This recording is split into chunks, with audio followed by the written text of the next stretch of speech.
ලිම් කටයුතු කරලා තිබෙන ලිම් කටයුතු කියන්න එපා ඕවා. හරිද? ඇත්ත ප්‍රශ්නයක් නෙවෙයි. ඔතන තමයි ප්‍රශ්නේ මතුවෙන්නේ. සයිකි මාරු. තව අවුරුදු වැඩක් නැහැ නේද? ඊට පස්සේ ඔයගොල්ලෝ ඊළඟ සල්ලි ඉල්ලන්නේ මේ ටැංකි ටික ප්‍රතිසංස්කරණය කරන්න කියලා. අවුරුදු 3ක් විතර දැනුත් දෙකක් පහුවෙලා යනවා. තව අවුරුදු දෙකකට කිට්ටු වෙන කාලයක් යනවා නම් අවුරුදු 4ක් දැන් මේ ටැංකි ටික හදලා සල්ලි වියදම් කරලා අපි තියන් ඉන්නේ. උපදේශන කාර්යසභාවට මම අරගෙන ගියා. නමුත් එතෙන්දිත් දැන් ඔය මේකත් මේ ටිකම තමයි දිගටම කියන්නේ. නමුත් මේ වැඩේ වෙන්නේ නැහැ. ජනතාවට ජල ප්‍රශ්නේ උග්‍රයි ඒ ටිකේ. මොකක්ද RD එක ඒ වෙලාවේ එකඟ වෙලා දැන් වතුර ව්‍යාපෘති නම් හොඳ feasibility report එකක් නැතුව පටන් ගන්නෙ නෑ. හේතුව තමයි පටන් ගත්තට පස්සේ ටැංකි හදලා තියෙනවා, බටර් ලයින් එල්ලලා තියෙනවා. හැබැයි ගෙදරට වතුර නෑ. ඒ නිසා දැනට ගාල්ලේ feasibility කරලා අවසන් වෙච්ච ව්‍යාපෘති ටික කියන්න. එහෙම නැත්නම් feasibility එක කරන්න තියෙන තැන් ටික කියන්න. එතකොට අපි ඒකට මුදල් දෙන්න. දැන් වක්වැල්ලේ අරගෙන මීටර් කියුබ් 30000ක එකක් තමයි ඔක්කොම කරලා ඉවරයි. ඒක කරලා ඉවරයි. හරි ඊළඟ ඔය රත්ගම පැත්ත ප්‍රශ්නයක් ආවොත්. ගරු ජනාධිපතිතුමා ගාල්ලේ වක්වැල්ලේ හදන ඝනමීටර් 30000ක ජල සම්පාදන ව්‍යාපෘති තමයි හික්කඩුව රත්ගම සහ පහළ ප්‍රදේශයට ආවරණය වෙන විදිහට තමයි ඒක සකස් කරලා තියෙන්නේ. ඒක දැනට අපිට feasibility එකක් NPD approval ඇවිල්ලා තියෙනවා. අපි දැනට ඒකේ feasibility කරද ඇවිල්ලා තියෙන්නේ NPD approval එක ඇවිල්ලා තියෙනවා ඒකට. feasibility කරන්න. නෑ සර් NPD approval එක ඇවිල්ලා තියෙනවා. හරි. ඊළඟ ඒක දැන් අපි ලබන අවුරුද්ද 2027 පටන් ගන්න 2030 වෙනකොට නිම වෙන්න තමයි අපි සකස් කරලා තියෙන්නේ දීර්ඝකාලීන ව්‍යාපෘතිය විදියට. හරි. ඊට අමතරව තියෙන්නේ අපිට අද අවස්ථා තුනක් විදියට ඊට පස්සේ මධ්‍යකාලීන යෝජනාවක් විදියට අපි හදිස්සියම මේ කියන්නේ වක්කල ජල පිරිපාද මධ්‍යස්ථාන තුළම ඝනමීටර් 12500ක කියන්නේ දැනට තියෙන ගාල්ලේ තියෙන විශාල ජල ගැටලුවට කෙටි කාලීන ඒ කියන්නේ මධ්‍යකාලීන විසඳුමක් විදියට තමයි 12500ක ජල පිරිපාදුවක් පැකේජ් ට්‍රීට්මන්ට් ප්ලාන්ට් එකක් විදියට සකස් කරලා පද්ධතියට මුදහරින්න කටයුතු කරලා තියෙනවා. ඒක අපි 2027 අග වෙනකොට ඉදිකිරීම නිම කරන්න තමයි දැනට කටයුතු කරමින් පවතින්නේ.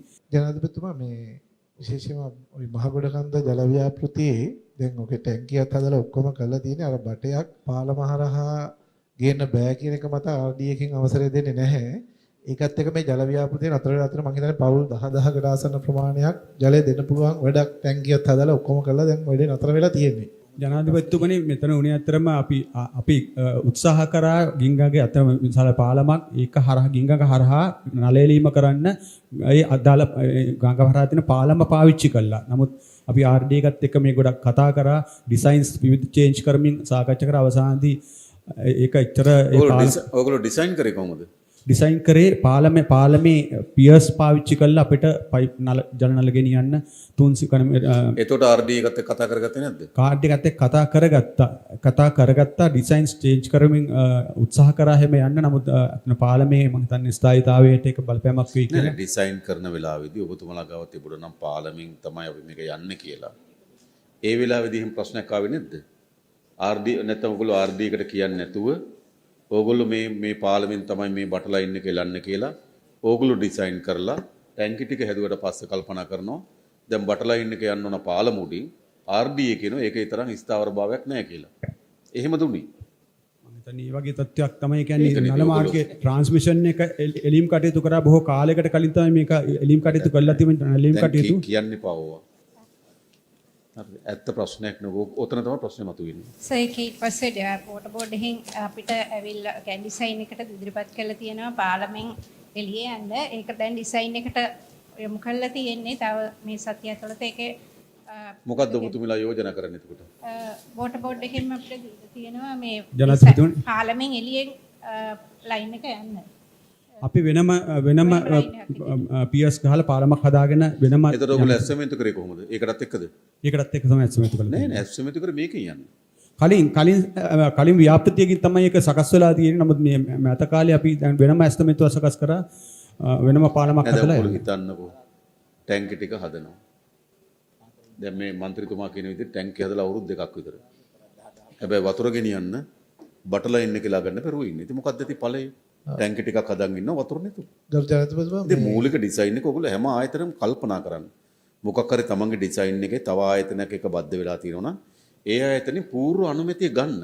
ජනාධිපතිතුමා මේකට RD එකත් එක්ක අනුමැතියක් අරගෙන අපි ඇග්‍රීමන්ට් එක සයින් කරලා තියෙනවා. නමුත් දැන් කියනවා ඒගොල්ලන් බෑ කියන එක. ඒක තමයි වෙලා තියෙන්නේ. ගරු ජනාධිපතිතුමා දැන් මේ ප්‍රශ්නේ උපදේශන කාර්ය සභාවට මම අරගෙන ගියා. නමුත් එතෙන්දිත් දැන් ඔය මේකත් මේ ටිකම තමයි දිගටම කියන්නේ. නමුත් මේ වැඩේ වෙන්නේ නැහැ. ජනතාවට ජල ප්‍රශ්නේ උග්‍රයි ඒ ටිකේ. මොකක්ද RD එක ඒ වෙලාවේ එකඟ වෙලා දැන් ඒක අපේ ඩිසයින් එකත් එක්ක තමයි මේ සැලසුම් අංශයත් එක්ක තමයි මේ සම්බන්ධ නෑ දැන් ඒගොල්ලෝ කියනවා අවදානම් කියන දේ පාලමුඩි මේ පම්ප් ලයින් එක යන එක. ඔව් ඊට පස්සේ මේ කලින් දැක්කේ නැත්තේ ඒක. ඇග්‍රීමන්ට් එකක් සයින් කරලා තියෙනවා කියලා. ඕගොල්ලෝගේ වෙනම PS එකක් හදලා යන්න කොච්චර කාලයක් යනද ඕගොල්ලන්? අපි 2028 මාර්තු වෙනකොට ඒක නිම කරන් තමයි දැන් 28 මාර්තු. තව අවුරුදු වැඩක් නෑ නේද? ඊට පස්සේ ඕගොල්ලෝ ඊළඟ සල්ලි ඉල්ලන්නේ මේ ටැංකි ටික ප්‍රතිසංස්කරණය කරන්න කියලා. අවුරුදු 3ක් විතර දැනුත් දෙකක් පහුවෙලා යනවා. තව අවුරුදු 2කට කිට්ටු වෙන කාලයක් යනවා නම් අවුරුදු 4ක් දැන් මේ ටැංකි ටික හදලා සල්ලි වියදම් කරලා අපි තියන් ඉන්නේ. එහෙනම් පාර්ලිමේන්ත අවදානම් නැත්තම් ඕගොල්ලෝ දෙන්න නැත්තම් ඕගොල්ලෝගේ වැඩේ පටන් ගන්න. නැත්තම් తాවකාලික විසඳුම් නැද්ද මොනවද? කොහොමද? ඕගොල්ලෝ කියලා බලන්නකෝ. මම RD ගත්ත එක්ක කතා කරන්න 225 ලයින් එකක් දාන එක එච්චර ලොකු බරක් නෙවෙයි. මොකද ඒක එහෙම ඩෙඩ් ලෝඩ් එකක් ලොකුට නෑ. ඉතින් ගොඩක් අය ඉතින් අර අවදානමක් ගන්න බැරි කමට නිකන් බෑ කියනවත් දන්නේ නෑනේ. අපි බලමු. මම හිතන්නේ උතන පාලමුඩින් ලයින් එක ගන්න එක ඒක ලොකු දෙයක් නෙවෙයි. ඒ ලෝඩ් එක ගත්තම මේ බස් එකක් යන වාහනයකට සාපේක්ෂව බොහොම පොඩි ප්‍රමාණයක්. අපි ඒක කතා කරලා බලන්න මං හෙඩ් ඔෆිස් එකත් එක්ක. මේ මන්තර ප්‍රදේශීයයට ගන්න බෑනේ ඩිසයින් බ්‍රාන්ච් එකත් එක්කනේ. මිතුමියක් එක්ක සම්බන්ධ වෙලා කතා කරලා බලමු. එහෙන් අපි කතා කරන්න පොට බෝඩ් එකයි මාර්ග සංවර්ධන අධිකාරියත් එක්කත් කතා කරලා නේද? ඩිසයින් බ්‍රාන්ච් එකට